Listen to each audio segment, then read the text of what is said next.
आज फिर से एक टॉपिक आईबीएस के लक्षण।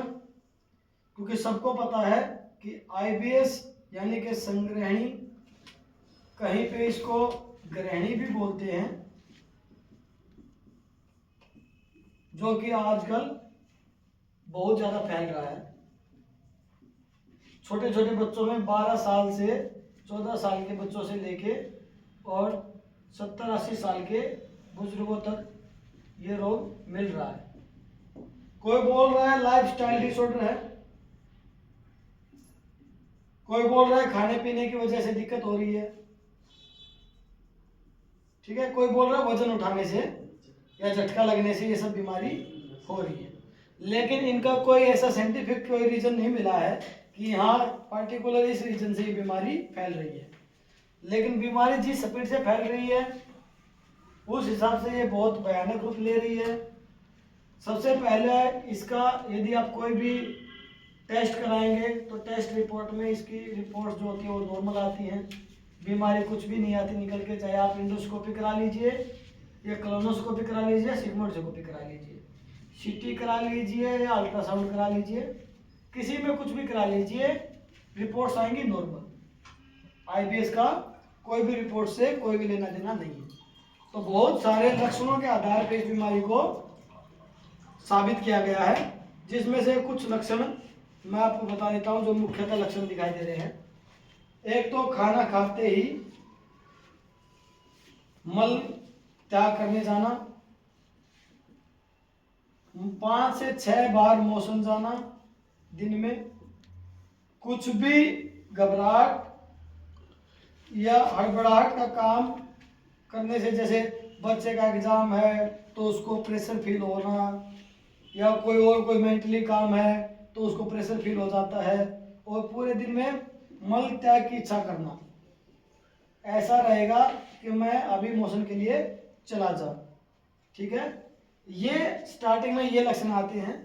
फिर धीरे धीरे हम इसके लिए दवाइयाँ खाते हैं, मेडिसिन खाते हैं।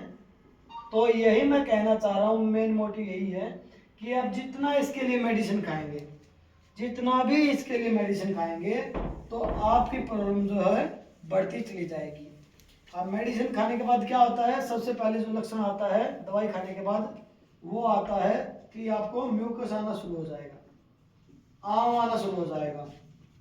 आंव कई प्रकार की होती हैं, किसी को मल के साथ दिखने को मिलती है, चिकनापन, लेसा टाइप्स का, रेडनेस, ठीक है, वोटरी जेली टाइप का, ठीक है। और बहुत सारे लोगों के साथ मल के साथ घुल के आती है, उन लोगों का मल क्या है कमोड के ऊपर चिपक जाता है और फिर वो पानी डालने के बाद उतारना पड़ता है। जैसे आप मल त्याग करेंगे आपको तुरंत वीकनेस महसूस होगी। जिन लोगों को मल त्याग करने के बाद वीकनेस, कमजोरी महसूस होती है, तो इसका मतलब उनकी बॉडी से म्यूकस आ रहा है। और जितना आपकी बॉडी में म्यूकस आएगा, आपकी मसल्स और आपकी एनर्जी, आपकी दोनों चीजें उतनी ही लो होंगी। ठीक है, डे बाय डे देखेंगे कि आपका वजन भी कम होना शुरू हो गया, वेट लॉस हो जाएगा।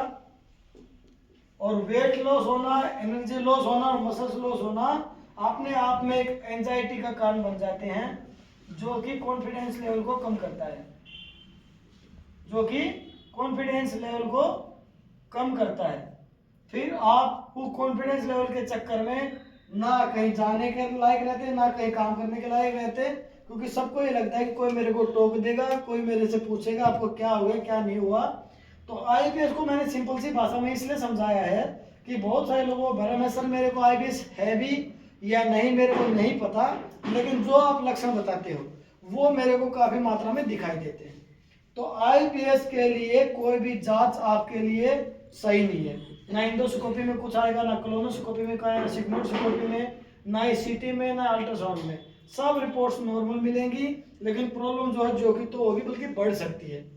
तो जब आपकी रिपोर्ट्स में कुछ नहीं आ रहा, तो आपके लिए दवाई भी किसी काम की नहीं है। यदि आप वो दवाई लेंगे उस चीज के लिए, तो फिर आपको रोग दिखाई देगा म्यूकस, और म्यूकस के कारण इतनी सारी बीमारियां और आपके सामने आ जाएंगी। फिर आप पजल हो जाएंगे, इलाज कराएं तो कराएं किसका।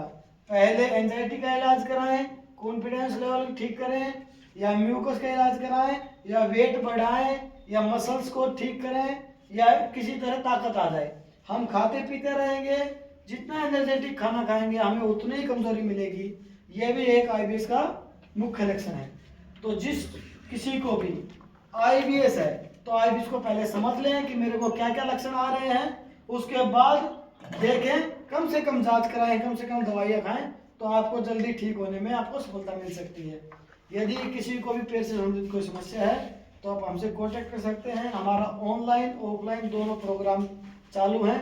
ऑनलाइन के लिए आप हमसे कांटेक्ट करें, ऑफलाइन के लिए आप हमारे सेंटर दिल्ली में आ सकते हैं। जितना जल्दी आएंगे उतना जल्दी ठीक होंगे। बीमारी को ज़्यादा बढ़ाएं नहीं, ज़्यादा सोचें नहीं, ज़्यादा समझने की कोशिश ना करें। यदि कोई भी परेशानी आप हमसे कॉल कर सकते हैं और आप अपनी समस्या बता सकते हैं। नमस्कार।